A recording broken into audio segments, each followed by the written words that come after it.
The Bristol Historic District Commission is a commission that was formed by the town in 1987 to protect the town's development patterns and architectural character. The historic district is a special overlay zoning district, and it safeguards special areas of historic significance in the town.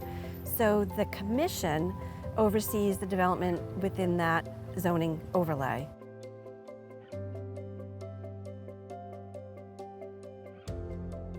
The Historic District Commission is very important for the fact that Bristol was founded in 1680. We have houses that date back to that time, and we want those houses to be here for future generations.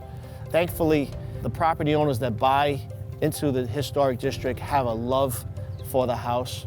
You can see it on High Street, Hope Street, any side street. They're just beautiful, gorgeous, glamorous houses.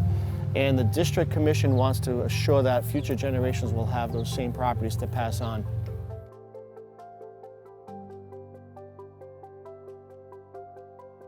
Well, first and foremost, when the house was purchased, there has to be a disclosure at the sales table of the houses in the district. And that would be done through the prior owner, through the agent. But that would be disclosed right at the selling point. So if you go to bristolri.gov, you can actually go under departments. There's a historic tab. Click in the tab. There's mapping, there's applications online, questions and answers, and FAQs pertaining to what can they do and what they can't do.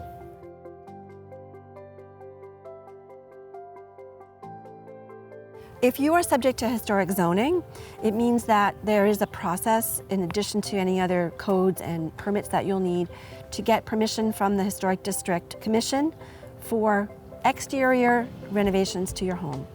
We have a great guide on the town website because there are different processes depending on what it is that you are looking to do.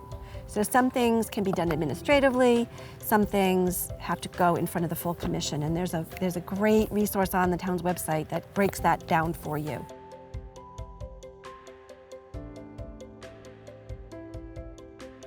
There are two types of repairs.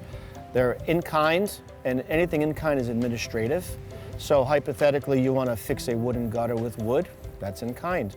Siding on the house, trim around a window or door, fix your front stairs. In-kind is absolutely easy administratively. If you want to change the material, well, you have to go in front of the board and have them vote on it. And the easy thing is, if you have a question, you call the office at 253-7000, extension 144, comes to me.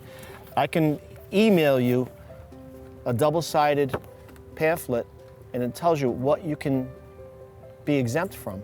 Like if you have a flag or an air conditioning unit or storm windows, you don't need a permit for that.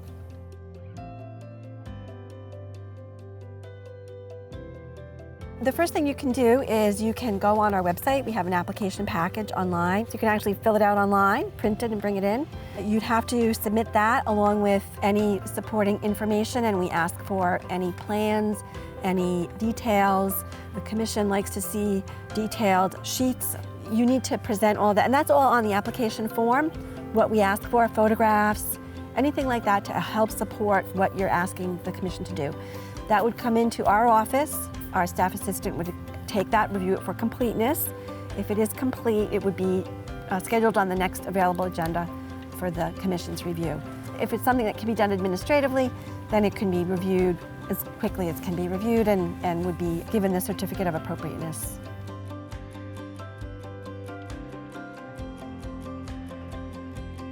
We run all 12 months, and sometimes if there's a glitch, you really want to have it in a month or two before the actual date for many reasons. One, contracting material is going up dramatically. You want to get a jump on it. B, if there's any questions or changes in your request, you want to have that set up. You don't want to come to me the day before the meeting and say, hey, I just changed the whole idea, I want to submit for it. You can't, because I have to submit on the Secretary of State's website as well as the town's website in a matter of 48 hours in advance. So time is of the essence.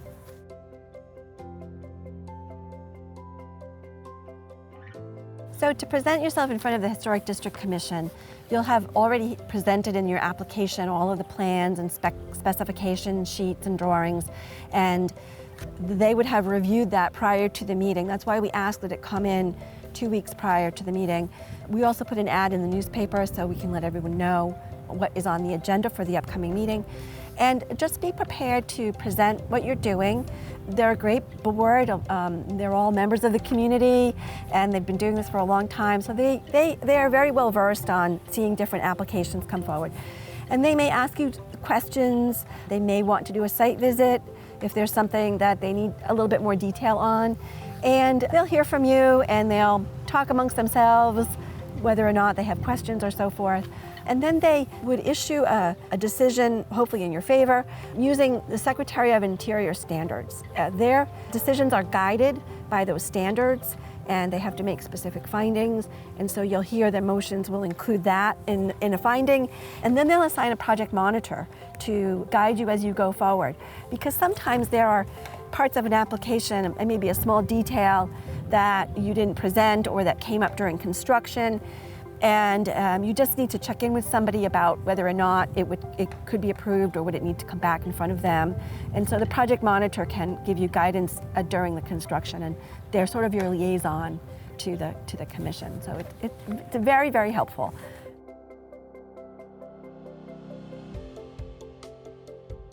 I would believe that at least 60 or 70% get, if you have 7 out of 10 on any given meeting, I would believe they'd all be approved, because the people are prepared. If you go in vague, probably will be continued.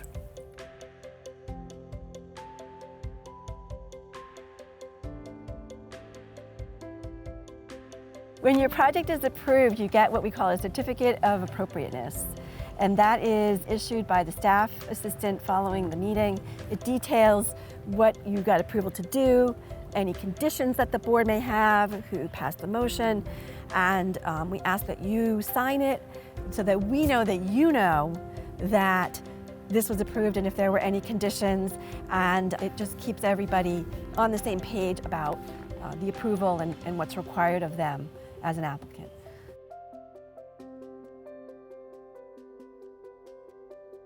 If you need more information on the Bristol HDC, you can go to bristolri.gov.